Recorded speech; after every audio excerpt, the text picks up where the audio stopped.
Lağam hərbçiyəm. Deyirəm çıx da la. Dalma da ya tut. Ata nə qışqırırsan? Nə yaxşı eləyirəm. Çıx. Çıx deyirəm. Ora. Çıxmağı bilmirəm də dəqiq. Hə bəyəkdən danışa bilmirdin, hep başdan xarab.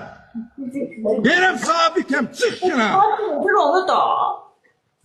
Bayaqdan danışa bilmirdim, danışa bilirəm ki danışır. Nə görsən sən hərbçi zabit paz deyəndə dilin açılır.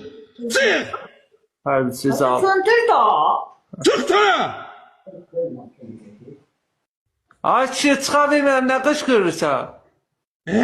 Kimin əlindən gəlir, çıx deyirəm. Cemaat işdir orada. Hadi çıxar da. Hardan çıxara bilmirəm. Sikiyin başından çıxır. Nə tək giribsən elə də çıxır. Oynayanda nə olar ki? Oynamır. Oynamıram. Çıx şuna deyirəm. Cemaat pay söndürür. Dayan söndür. Niyə oynamırsan? Mənlə oynama. Bir İstəmirəm, çıx şuna.